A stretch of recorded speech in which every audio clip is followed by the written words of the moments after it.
기도하겠습니다.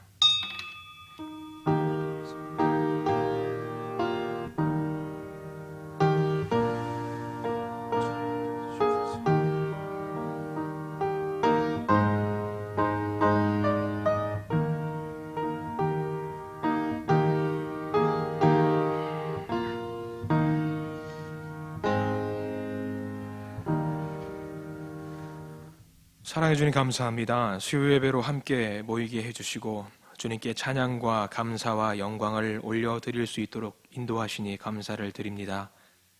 정결한 마음으로 예배에 임하게 해주시옵소서. 세상 속에서 살다 왔지만 세상의 것들은 모두 버리고 주님의 은혜로 덧입혀지는 거룩한 시간이 되도록 축복하여 주시옵소서. 예수님의 이름으로 기도드립니다. 아멘. 우리 찬송 122장 찬송 함께 하나님께 올려드립니다. 122장 찬송입니다. 122장 찬송 함께 합니다.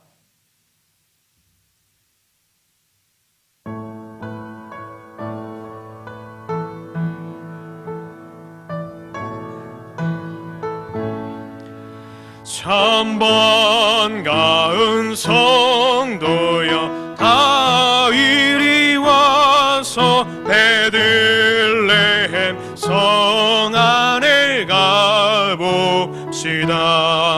저 구유에 누이신 아기를 보고 엎드려 절하세 엎드려 절하세 엎드려 절하세 구주나셨네. 저 천사여 찬송을 높이 불러서 이 광활한 천지에 울리어라. 주 하나님 앞에 영광을 돌려 엎드려 절하세 엎드려 절하세 엎드려 절하세 구주나셨네. 이 세상에 주께서 탄생할 때에 참 신과 참 사람이 되시려고 저 동정녀 몸에서 나시었으니 엎드려 절하세 엎드려 절하세 엎드려 절하세 구주나셨네. 여호와의 말씀이 육신을 입어 날 구원할 구주가 되셨도다.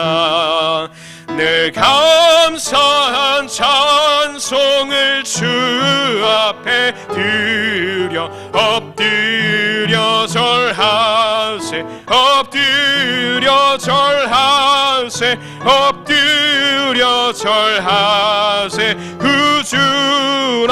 구주나셨네. 아멘. 함께 기도하겠습니다. 오늘 이 저녁에도 주님 앞에 모여 주님을 찬양하게 하시고 마음을 쏟아 기도할 수 있도록 이끌어주신 은혜를 감사드립니다. 두세 사람이 예수의 이름으로 모인 그곳에 주님께서도 함께 하신다고 하셨습니다. 이 자리 가운데 주님이 함께 하신다는 사실을 우리가 고백하고 감사와 찬송과 영광을 올립니다. 특별히 부르짖는 자에게 크고 비밀한 것을 보여주시고 간구하는 모든 자들에게 응답하신다는 말씀 안에서 저희들의 간구하는 모든 소리를 들어주시어서 더욱 주님을 사모하는 저희들이 되게 하여 주시옵소서. 세상에서 찢기고 지친 영혼이 주님 앞에 나와서 위로받고 심령이 바로 설 수 있도록 도와주시옵소서. 주님의 뜻대로 살기를 원하여 날마다 능력을 간구하는 저희들입니다만 지극히 미세한 먼지 같은 죄악도 이기지 못하여 늘 넘어지고 있습니다. 주님, 새롭게 변화되게 하여 주시옵소서. 저희들을 지치고 넘어지게 하는 세력으로부터 보호하시어 성령의 불로 강하게 하시고 늘 주님 안에서 새롭게 성장되는 우리가 되도록 축복하여 주시옵소서. 도움을 구할 수 있는 대상을 몰라 방황하는 세상의 사람들을 불쌍히 여기시사 주님을 바라볼 수 있는 눈을 주시옵소서. 코로나로 힘든 이 시기에 우리의 삶을 도울 수 있는 분은 주님 한 분뿐이라는 것을 깨닫고 모두가 간절히 한 목소리로 주님을 찾도록 인도하여 주시옵소서. 예배 가운데 함께하여 주시옵고 이 모임에 참석하지 못한, 그리고 상황이 여의치 않아서 온라인으로도 함께하지 못한 종들이 있습니다. 있는 그 자리에서 기도하게 하시고 주님을 찾는 성도가 되게 하여 주시옵소서. 오늘 예배의 모든 과정 중에 은혜되게 하시고 예배를 마치고 세상에 나갈 때는 기쁨에 젖어서 삶을 예배로 온전히 드리는 성도 되게 하여 주시옵소서. 예수님의 이름으로 기도드립니다. 아멘.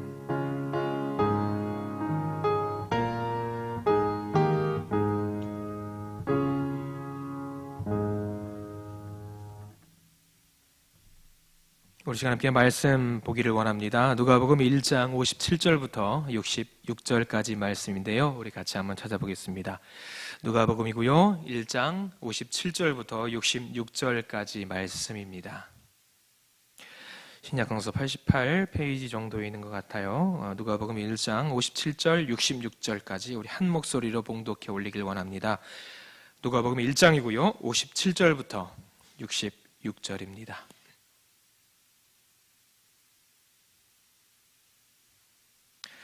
네, 우리 57절부터 우리 같이 한 목소리로 읽겠습니다. 57절입니다.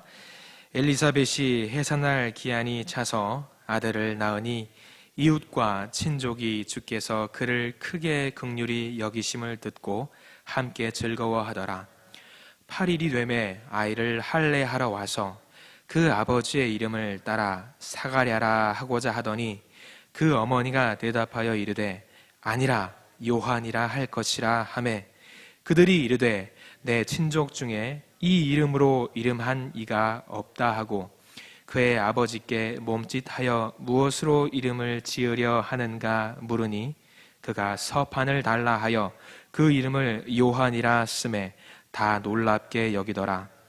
이에 그 입이 곧 열리고 혀가 풀리며 말을 하여 하나님을 찬송하니 그 근처에 사는 자가 다 두려워하고 이 모든 말이 온 유대 산골에 두루 퍼지매 듣는 사람이 다 이 말을 마음에 두며 이르되 이 아이가 장차 어찌 될까 하니 이는 주의 손이 그와 함께 하심이러라. 아멘. 오늘도 예배를 사모하여서 수요 예배 참석하신 우리 믿음의 성도님들 여러분들께 하나님의 축복이 있길 간절히 기도합니다. 뿐만 아니라 온라인으로 예배를 드리시는 모든 성도님들께도 동일한 축복이 있기를 간절히 기도합니다. 저를 따라서 하시기 바랍니다. 하나님의 은혜가 지금 우리에게 임하시기를 간절히 기도합니다. 아멘. 감사합니다. 하나님의 은혜가 우리 가운데 있기를 간절히 기도합니다. 오늘 말씀 하나님을 경험하라 라는 제목으로 말씀을 좀 나누어 보고 싶습니다. 어제인가요? 우리 여러분들 뉴스라든가 방송 매체를 통해서 보신 분도 계실 겁니다. 목성과 토성이 400년 만에 가장 가까운 거리가 되었다고 합니다. 기사를 찾아보니 제목이 참 놀라웠습니다. 대결합이라는 표현을 쓰더라고요. 목성과 토성의 대결합. 저는 기사를 보고 약간 놀랐습니다. 사실 그런 거를 잘 몰랐어요. 근데 뉴스를 보고 목성과 토성의 대결합이라는 그 제목만 보고 야 이거 무슨 큰일이 난 거 아닌가, 목성과 토성이 부딪히는 거 아닌가 봤더니 가까워진다라는 이야기를 하더라고요. 근데 대결합이라고 하니까 여러분 아주 가까운 근접한 거리 좀 될 거라고 생각을 해서 제가 찾아봤어요. 얼마나 가까워지길래 대결합이라는 표현을 쓸까라고 했더니 가까워지는 거리가 6억 킬로미터라고 합니다. 여러분 상상이 가십니까? 6억 킬로미터 얼마나 거리인지? 저는 집에서 교회까지 나오는 거리도 굉장히 멀다고 생각을 하거든요. 굉장히 멀다고 생각을 하고 그 거리인데 6억 킬로미터인데 대결합이라고 표현을 하더라고요.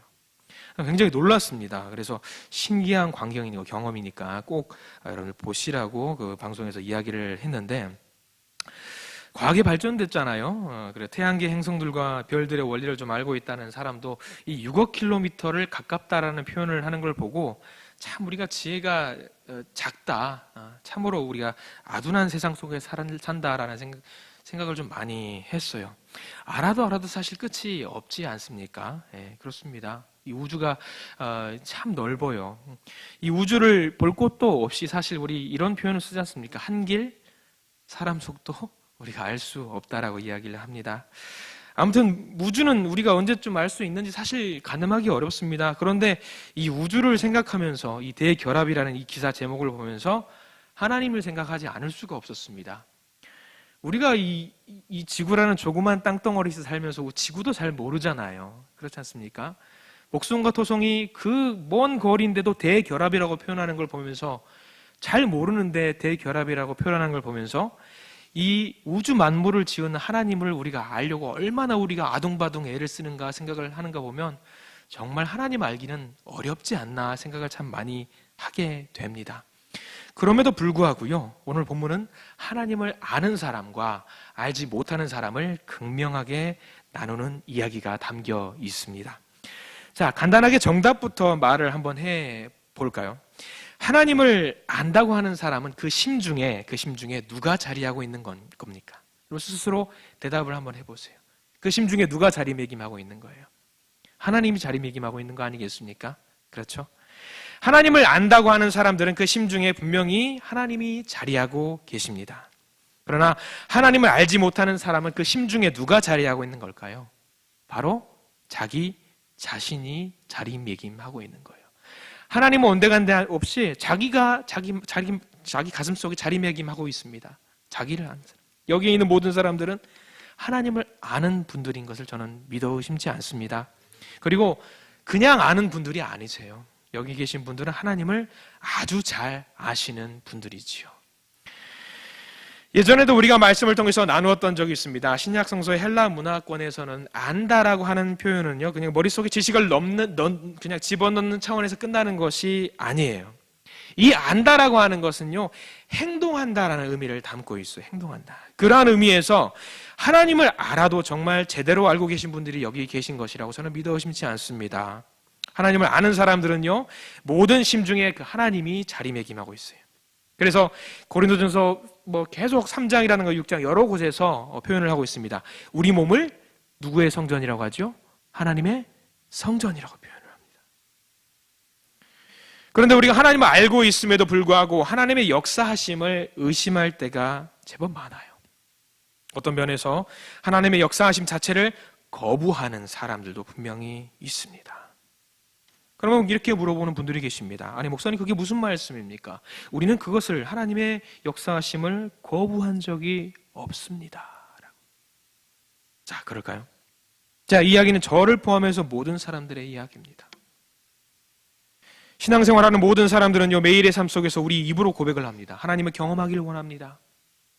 바로 이 고백. 그런데 그것이 마음대로 경험되어지지가 않습니다. 아니, 경험되었다고 해도 우리가 인지하지 못하는 경우가 많을 겁니다. 하나님을 경험한다, 이 명제. 자, 이제 하나님을 경험하는 것에 대해서 말씀을 좀 나누어 보고자 합니다. 누가 하나님을 경험할 수 있는지 한번 살펴보기를 원합니다. 자, 말씀을 나누는 가운데 하나님의 은혜가 임해서 하나님을 경험하는 방법을 깨우치는 우리 모두가 되시기를 간절히 기도합니다. 자, 오늘 본문에는 나오는 등장인물들이 여러 명이 있습니다. 먼저 한 아이가 등장을 합니다. 그리고 그 아이의 부모인 사가랴와 아내 엘리사벳이 등장을 합니다. 거기서 끝나지 않습니다. 65절과 66절을 보면은요, 사가랴와 엘리사벳 근처에 사는 사람들도 등장을 합니다. 그리고 그뿐만이 아닙니다. 유대 산중에 사는 많은 사람들에 대한, 불특정 다수지요, 많은 사람들에 대한 이야기도 나옵니다. 자, 여기에 나오는 사람들을 살펴보면은 누가 하나님을 경험하게 되는지 우리가 알 수 있습니다. 자, 오늘 본문 내용은 이렇습니다. 사가랴는 이스라엘의 제사장입니다. 아주 의로운 사람이에요. 그런데 사가랴와 엘리사벳 부부 사이에는 노년이 될 때까지 아이가 없었어요. 그런데 그 가운데 천사가 나타났습니다. 사가랴가 하루는 제사장의 직무를 감당하고 있을 때 천사가 나타납니다. 그리고 말을 합니다. 아이가 생길 거야 라고 이야기를 합니다. 자, 그런데 여기 전제 조건이 있습니다. 그 이름을 뭘로 하라고요? 요한이라고 해라. 자, 뭐 그냥 요한이라고 이름 지으면 되지라고 우리 이야기할 수 있는데요. 말씀을 진행해 나가면서 알 수 있게 또 전해드리겠습니다만 요한이라고 지으면 사실 안 되는 거였거든요. 그래서 사가랴가 물어봅니다.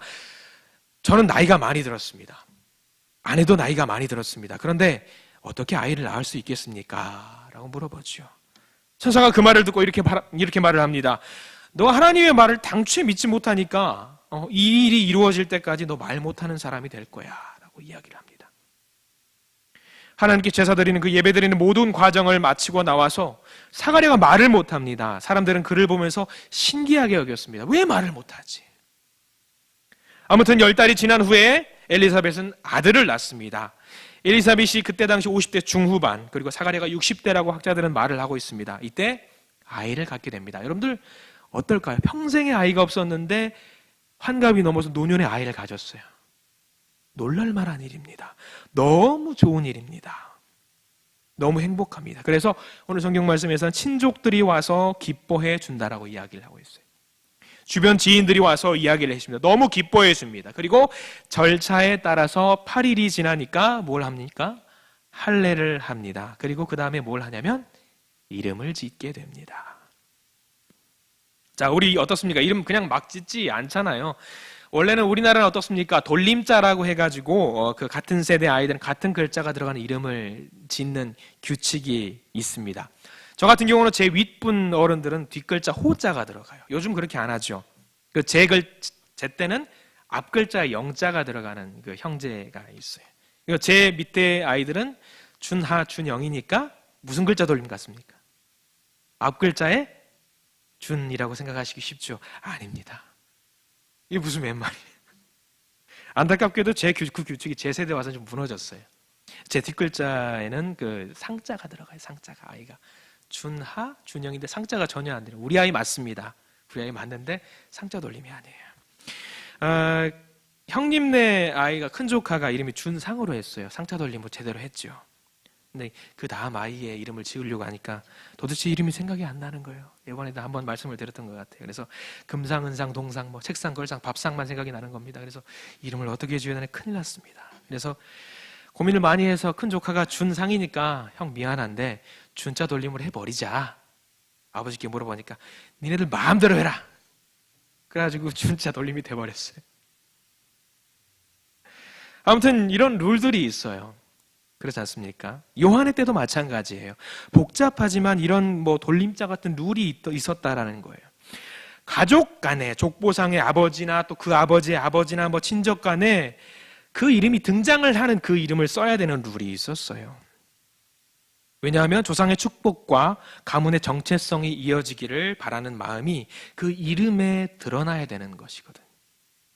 아이가 태어나서 8일이어서 할례를 하고 이름을 지으려고 하는데 사람들이 아버지의 이름을 따서 뭐라고 지으려고 하냐면 사가랴라는 이름을 쓰려고 합니다. 그것이 당연시되는 일이었기 때문에. 그런데 엘리사벳이 만류하죠. 안 됩니다. 그렇게 이름을 지으면 안 됩니다. 그리고 요한이란 이름을 지어야 된다고 강력하게 이야기를 해요. 친족들이 모여서 이야기를 합니다. 요한이란 이름은 우리 친척 중에는, 우리 가족 중에는 전혀 그 이름을 쓰는 사람이 없는데 왜 그 이름을 그렇게 강력하게 사용하려고 합니까? 사가랴가 말을 못하는 상황 속에서 그 돌아가는 상황을 보면서 서판에다가 글을 적어요. 뭐라고 적냐면 요한. 그제서야 사가랴가 혀가 풀려서 말을 할 수 있게 됩니다. 그리고 뭐라고 나와 있냐면 하나님을 찬양했다고 이야기 나와 있어요.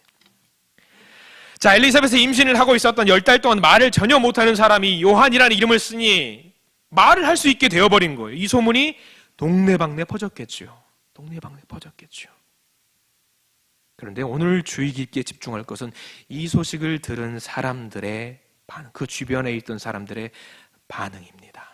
우리가 첫 번째로 만나볼 사람들은 유대 산중에 있었던 사람들이에요. 가장 외곽에 있었던 사람들이었겠죠. 우리 65절과 66절 말씀이 있는데 우리 같이 한번 읽어보길 원합니다. 65절 말씀 같이 한번 읽어보겠습니다. 그 근처에 사는 자가 다 두려워하고 이 모든 말이 온 유대 산골에 두루 퍼짐에 듣는 사람이 다 이 말을 마음에 두며 이르되 이 아이가 장차 어찌 될까 하니 이는 주의 손이 그와 함께 하심이러라. 아멘. 자, 나중에 비교해서 말씀을 보긴 하겠습니다만 사가랴의 반응과 너무 대조적인 이 사람들의 반응들이 나옵니다. 사가랴 역시 그 무리 중에 한 명이에요. 동일선상에 있었던 사람이다. 메시아를 기다리고 있었던 사람이고요. 사가랴가 말을 못했던 것과 아이가 나오고 이름을 요한이라고 지은 그 순간에 말문이 트였던 그 사건들을 모두 다 듣고 경험한 사람들이 그 주변에 다 있었어요. 자, 한번 이 생각을 해보도록 하길 원합니다. 요한이라고 서판에 쓰고 말문이 트이고 요한이 제일 먼저 뭘 했을까? 성경에는 하나님을 찬양했다고 나와 있죠. 그 다음 뭐 했을까요? 요한이 뭐 했을까요? 이렇게 아이 이름을 딱 쓰고 요한, 하나님을 찬양한 다음에 요한, 제사장이 중후한 목소리 딱 깔면서 요한 이랬을까요? 저는 안 그랬을 것 같아요. 여러분 한번 상상을 해보세요. 그 자리가 딱 가가지고 요한이 말문이 트였어요. 하나님을 찬양합니다 하고 나서 그 다음에 했던 요한의 말 뭐였을까요? 자, 여러분 뭔가 좋은 일이 있을 때 여러분 어떻습니까? 기분 좋은 일이 있어요. 가족들에게 알려주고 싶어요. 너무 기분 좋아요. 그럼 어떻습니까? 표정부터 달라져요. 그렇지 않습니까? 저는 가족에게 뭔가 좋은 일로 이벤트를 할라치면 숨길 수가 없어요. 도대체가 숨겨가지고 이벤트를 할라치면 집에 딱 들어가는 순간 아빠 뭐해요? 당신 뭐야? 뭐 있어? 아니 잠깐만 아유 됐어 뭐야 말해 이렇게 돼요. 그렇게 됩니다. 집 문 앞에서 이미 표정이 달라 있어요. 사가랴를 보시기 바래요. 그 10달 동안에 말을 할 수가 없는 거예요. 할 수가 없어요. 얼마나 말을 하고 싶었을까? 너무 천사가 자기를 만나줬어요. 너무 기쁘잖아요. 얼마나 행복해요. 그래서 자기는 천사와 대화도 했어요. 얼마나 놀라운 경험이에요. 이걸 사람들한테 얼마나 말하고 싶었을까요? 아둥바둥 막 어떻게 해주고 싶은데 이게 안 되는 거잖아요. 우리도 그래요. 좋은 소식을 얻게 되면은요, 그 소식을 가만히 두지 않고 공유합니다. 공유해요. 나눕니다. 그리고 서로 그 기쁨을 나누죠. 근데요, 사람의 일을, 그 기쁨의 일을 나눌 때도 그렇게 행복한데, 사가랴는 하나님의 천사를 만나서 하나님과 만나서 그 대화를 나누고 관련된 일을 얼마나 말하고 싶었을까? 꿈에 천사가 나타났어요. 예배 중에 천사가 나타났어요. 천사의 음성을 통해서 이렇게 저렇게 될 것이라고 말을 합니다. 그 소식을 나만 알고 있어야지. 절대로 아무에게도 말하지 말아야지. 혼자 꼭꼭 담아두고 있었을까요? 절대로 그럴 수 없습니다. 사가랴가 말문이 트이자 점잖하게 요한입니다 라고 이야기를 하고 끝냈을까? 아닙니다. 감히 그렇지 않았을 거예요. 난리 법석을 피웠을 거예요. 무려 제사장입니다. 그리고 그 이야기는 간증으로 이야기를 듣고 온 동네방네에 퍼졌을 것입니다. 천사와 만나는 이야기들을 막 이야기했을 거예요. 사람들 들으라고. 그런데 재미난 것은요, 사람들의 반응이에요. 성경에는 그 주변에 있던, 외곽에 있던 사람들이 뭐라고 표현했냐면, 이 아이가 어찌 될까? 이 아이가 어찌 될까? 이게 바로 이 사람들의 반응이었어요. 그걸로 끝입니다. 뭡니까? 제3자적인 관찰자의 모습으로 그 이상도 그 이하도 아니에요. 하나님의 역사하심을 사가랴를 통해서 들었습니다. 그리고 그 사람들도, 자기들도 그 현장의 중앙에 있었습니다. 그 역사하심을 경험했습니다만 그 다음에는 이 아이가 어찌 될까? 그게 끝나는 거예요.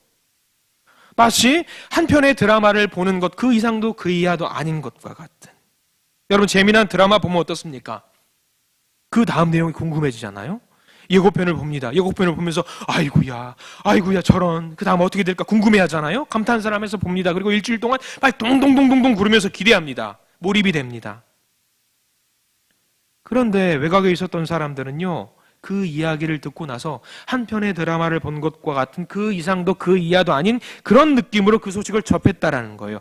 하나님의 역사하심을요, 한 편의 드라마를 본 것과 같은 그 이상 그 이하도 아닌 것처럼 접했다라는 사실이에요. 우리들의 반응은 어떻습니까?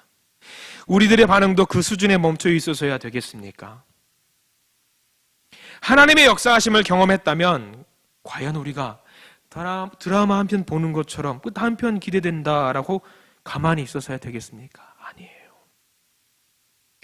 다른 분들의 간증과 하나님의 역사하심, 기적 같은 이야기를 공유하면 우리는 감격이 절로 나와요. 그렇잖아요. 눈물이 나오기도 하고 웃음이 나오기도 하고 은혜가 넘치기도 합니다. 그것이 하나님의 역사하심을 경험하는 것이지 않겠습니까? 하나님의 역사하심을 두고 남의 일로만 여기고 그냥 넘기는 일이 없기를 바랍니다. 나에게 주신 하나님의 메시지를 찾아서 받아 먹으시는 우리 모두가 되기를 간절히 기도합니다. 그 역사하심은 누군가 다른 사람에게 보이는 그런 역사이고 나는 그냥 객체로 남아있는 것이 아니라 바로 나에게 주시는 하나님의 역사하심입니다. 그래서 그렇게 역사하심을 나의 역사하심으로 하나님이 나에게 주신 역사하심을 생각하시고 주님을 기다리시는 믿음의 성도님들 되시기를 바랍니다. 자, 우리는 지금 유대 산중에 있는 사람들을 먼저 찾아가 보았습니다. 그 다음으로 우리가 찾아가 볼 사람들은 사가랴와 엘리사벳 가장 가까이 있었던 그 사람들을 찾아가 보기를 원합니다. 자, 65절 말씀 한 절만 우리 다시 한번 읽어보길 원합니다. 65절 같이 한번 읽겠습니다. 시작. 그 근처에 사는 자가 다 두려워하고 이 모든 말이 유대 산골에 두루 퍼짐에. 자, 65절 그 서두에 나와 있죠. 그 근처에 사는 자가 다 어떻게 했다고 나와 있어요? 다 두려워했다고 나와 있습니다. 두려워했다고. 하나님의 역사하심으로 인해서 사가랴가 말을 하지 못하고 있었습니다. 그리고 아들의 이름을 요한이라고 해야 한다는 것을 사람들에게 알렸어요.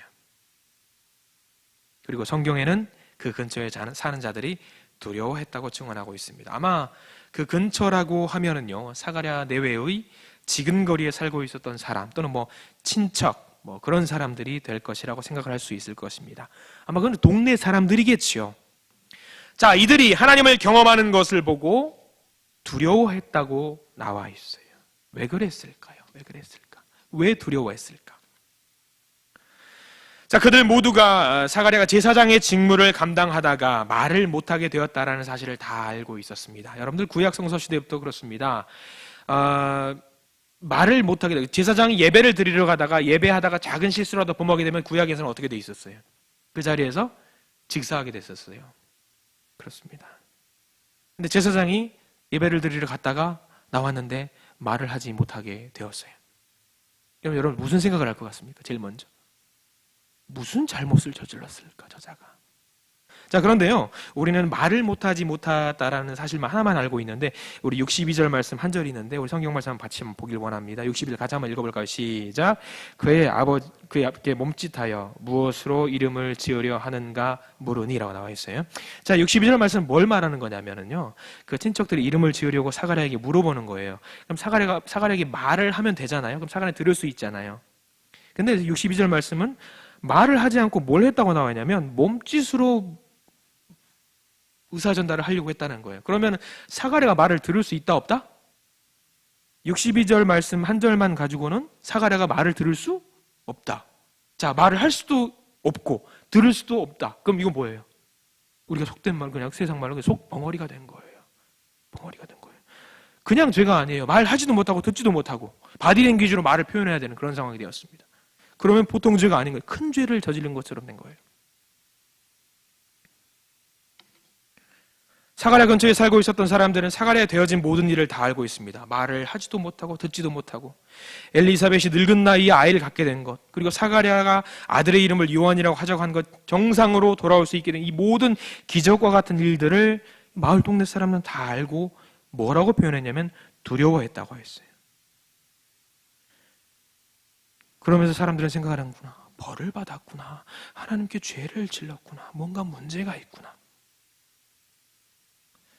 시간이 지나서 아이를 낳고 아들의 이름을 요한이라고 해야 한다라는 것 등등 하나님의 역사하심을 보면서 그들은 두려워지기 시작했습니다. 무서워지기 시작한 거예요. 요즘 같은 시국에 코로나 바이러스 걸렸다고 하는 이야기가 남의 이야기처럼 들리지 않을 때가 제법 있습니다. 어떻게 한두 달이 건너면은요, 사람들이 걸렸다라는 이야기도 심심치 않게 듣게 되거든요. 그러면 나쁜 일이 그 사람의 일에서만 끝나는 것이 아니라 감정이입이 되는 거예요. 우리는 어떡하지? 무서운 일이 이렇게 뭐 많이 퍼지는데 우리 가족은 어떡하지? 내 아이들은 어떡하지? 두려워지기 시작하는 거예요. 무서워지기 시작하는 거예요. 남의 일이 아니라는 생각이 드는 순간 무섭게 됩니다. 두려워져요. 남의 일로만 여기고 있었는데 내 주변에서 일이 터지면 그것이 나에게도 일어날 수 있겠다라는 생각이 들면서 무서워집니다. 사가랴의 주변 사람들도 마찬가지였어요. 어느 날 갑자기 사가랴가 하나님을 만났습니다. 말도 못하고 듣지도 못하는 사람이 되어버렸어요. 사람들이 어떻게 반응을 합니까? 나도 하나님을 만날 때 자칫하면 사가랴처럼 듣지도 못하고 말도 못할 수도 있게 되겠구나. 더 심하면 나에게 더 큰 무슨 일이 일어날 수도 있겠구나. 그럼 여러분 무슨 생각이 들 것 같아요? 제일 먼저 무서워요. 두려워지기 시작하는 거예요. 그러면서 이게 무슨 상황이 펼쳐지냐면 이런 사람들이 깊숙한 곳에서 무슨 생각이 꿈틀꿈틀거리기 시작하냐면 하나님, 만나지 않았으면 좋겠다. 왜냐하면 자기는 나쁜 일을 경험하기 싫은 거예요. 자기에게 문제가 생기지 않았으면 좋겠다는 생각을 하고 있는 거예요. 다른 사람들이 자신을 두고 좋지 않은 이야기로 왈가왈가하는 것이 싫거든요. 우리는 항상 하나님 앞에 고백하죠. 제 곁에 있어 주십시오. 머물러 주십시오. 저와 동행해 주십시오. 이렇게 고백을 합니다. 그런 실상은 나의 안위를 더 중요하게 생각하는 그럴 때가 얼마나 많습니까? 하나님을 만나서 영적인 기쁨을 누리는 것보다 내 안위를 더 중요하게 생각할 때가 우리는 얼마나 많은지 몰라요. 우리의 모습을 되돌아보시기 바랍니다. 하나님 만나는 것 좋은 일이지만 그렇지만 문제없이 편안한 삶을 살았으면 좋겠다. 아니면 하나님을 만나고자 하는 목적 자체가 나의 안위와 나의 안녕을 위한 것은 아닌가? 우리가 이렇게 신앙생활을 할 때가 너무나도 많다라는 겁니다. 사가랴 마을에 사는 사람들이 그러했습니다. 자, 그러한 마음의 자세로는 하나님을 절대로 만날 수가 없습니다. 어떠한 희생을 치르더라도 하나님을 만나야겠다는 간절함이 있어도 우리가 하나님을 겨우 만날 수 있을지 없을지 알 수 없는 상황이에요. 그럼에도 불구하고 이러한 편안한 생각을 갖고 있으면 우리가 과연 하나님을 경험할 수 있을까요? 우리는 참 이기적이에요. 나의 것은 하나도 포기하지 않으면서 하나님이 나에게 가득 채워주시기를 간절히 바라고 있을 때가 너무나 많습니다. 나의 그릇은 나의 것으로 가득 채워놓고 하나님께서 또 다른 그릇을 준비하셔서 채워줄 것이라고 또 믿고 있습니다. 얼마나 이기적입니까? 내 것을 채우기 위해서는 내 것을 비워야 하는 것 아니겠습니까? 내 것을 비워야지 하나님의 것으로 채울 수 있는 것은 자명한 사실입니다. 맑은 물을 채우기 위해서는요, 더럽고 추악했던 나의 구정물을 버려야 됩니다. 자, 하나님을 만나고 싶으시죠? 하나님을 경험하고 싶으시죠? 자, 더럽고 추악한 우리들의 그릇을 먼저 비워내시기 바랍니다. 비워지는 것에 대해서 두려워하지 마시기 바랍니다. 무서워하지 마시기 바랍니다. 떨지 마시기 바랍니다. 나의 욕심과 추악함, 더러움과 죄만 버릴 것이 아니라 내가 중요하게 여기고 있는 것들 또한 내려놓아야 됩니다. 그래야 하나님이 채워주신다는 사실을 믿으시기 바랍니다. 자, 우리는 유대 산중에 있는 사람들, 멀리 있는 사람 찾아가 보았습니다. 그리고 마을 동네에 있는 사람들, 친척들을 또 한번 찾아가 보았어요. 이제 바로 당사자를 찾아가 볼 시간입니다. 사가랴와 엘리사벳을 한번 찾아가 보시기 바랍니다. 자, 이들은 하나님을 만나고 하나님의 역사를 경험한 당사자들이에요. 이들이 하나님을 만날 때, 하나님의 역사를 경험할 때 어떻게 반응했나 우리 함께 알아보기 원합니다. 자, 이들은 하나님의 역사를 경험할 때 그만한 대가를 지불했다는 사실을 우리 성경을 통해서 알게 됩니다. 자, 63절 한번 볼까요? 63절 성경 말씀 같이 한번 읽길 원합니다. 63절입니다. 시작. 그가 서판을 달라 하여 그 이름을 요한이라 쓰매 다 놀랍게 여기더라. 아멘. 자, 처음에 엘리사벳이 아들의 이름을 요한이라고 했을 때 친족들이 어떻게 했습니까? 61절에 보니까 친족 중에 이런 이름으로 한 사람이 없다고 하면서 안 된다라고 거절을 합니다. 사가랴에게 물어보지요. 그래서 사가랴도 똑같이 요한이라고 서판에 써요.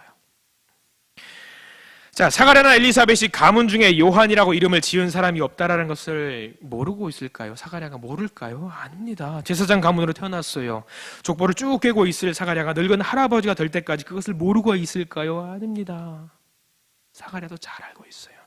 그런데 그들은 가문에도 없는 이름인 요한이라고 아들의 이름을 짓고 있습니다.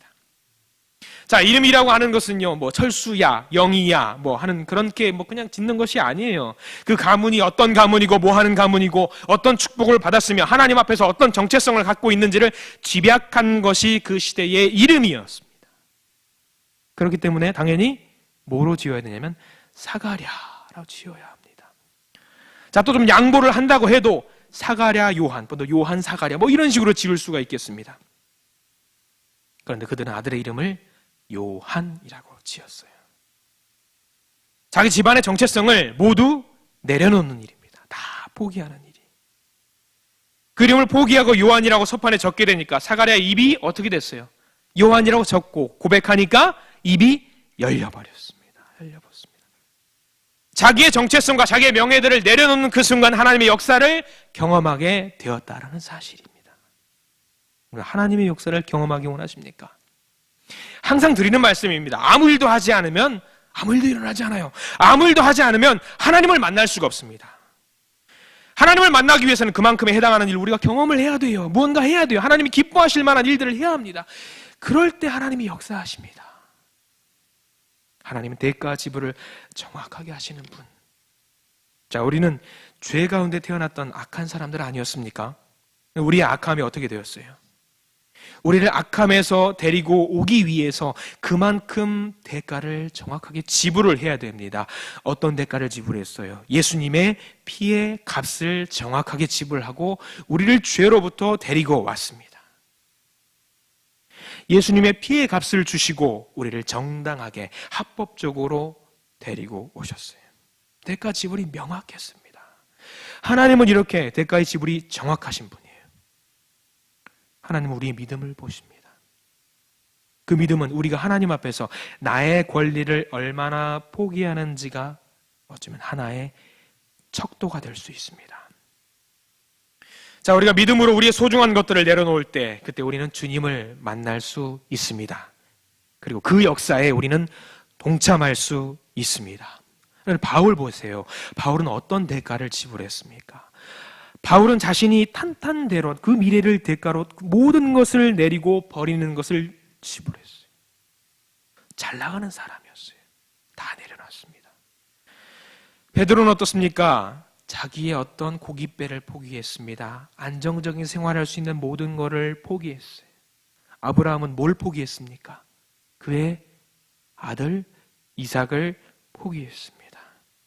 그의 아들 이삭을 번제로 드리는 대가를 지불했을 때 하나님은 그를 믿음의 조상으로 굳건하게 세워주셨어요.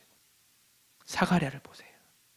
자신의 정체성과 자신의 가문과 자신의 가문의 명예와 자신의 명예를 하나님 앞에 지불했습니다. 우리는 무엇을 포기하고 있습니까? 우리는 어떤 대가를 지불하고 있습니까? 말씀을 정리해 봅니다. 오늘 우리는 세례 요한이 태어났던 마을에 한번 다녀왔어요. 그 마을에서 기이한 현상이 있었다는 사실을 우리도 알게 되었습니다. 다 보았고요. 다 들었습니다. 그 동네 먼 곳에 살던 사람들부터 시작해서 요한의 지근거리에 살고 있었던 친척들, 마을 동네 사람들, 사가랴와 엘리사벳까지 함께 보고 왔습니다. 그리고 그들 중에 하나님의 역사하심에 동참할 수 있었던 바로 그 사람들이 누구였는지 확인하고 왔습니다. 자, 이제 우리가 하나님을 경험할 차례입니다. 우리는 늘 삶 속에서 하나님을 경험하기를 기도하고 원하고 바라고 있지 않습니까? 그런데 나의 안녕과 나의 안위와 나의 만족과 나의 즐거움을 위해서 하나님을 경험하려고 하는 것은 아닌지 이 시간 한번 반성해 보시기 바랍니다. 그로 인해서 나의 그릇을 채우려는데 최선을 다하는 우리의 이기적인 마음이 아니었는지 반성해 보시기 바랍니다. 이 시간 우리 회개하고 하나님을 경험하기 원하는 자들로 다시 한번 거듭나게 해달라고 기도하시기 바랍니다. 하나님을 경험하십시오. 하나님을 경험하셔서 하나님께 영광 올려드리는 우리 모두가 되기를 간절히 기도합니다. 기도하겠습니다. 사랑과 능력의 주님 감사합니다. 오늘 말씀 가운데 함께 해주시고 은혜 내려주시니 감사를 드립니다. 주님, 우리가 삶 속에서 늘 주님을 경험하게 해주시옵소서. 그리고 그 경험들을 우리가 잘 파악하고 인지할 수 있도록 도와주시옵소서. 주님은 늘 우리와 함께 하시는 분임을 이 시간 다시 고백합니다. 우리의 마음속에서 늘 함께 계시는 분임을 명심하게 해주시고 주님의 인재의식 속에서 기뻐하는 삶을 살아가도록 축복하여 주시옵소서. 이제 성탄절을 목전에 두고 있습니다. 주님의 나심을 감사하고 기뻐하는 우리가 되도록 인도하여 주시옵소서. 예수님의 이름으로 간절히 기도드립니다. 아멘. 이제는 성부와 성자와 성령 삼위일체 하나님의 놀라운 축복과 은혜와 사랑이 삶 속에서 하나님의 경험을 누리고자 하는 여기 모인 주님의 종들 위에 각자의 처소에서 또는 온라인으로 또는 삶의 예배로 드리고 있는 믿음의 성도들을 위해 우리 송파교회 은혜교회 위에 이제로부터 영원토록 함께 하시기를 간절히 축원하옵나이다. 아멘. 우리 간절한 기도 제목 가지고 뜨겁게 기도하시고 각자의 처소에 돌아가시기 바랍니다. 기도하겠습니다.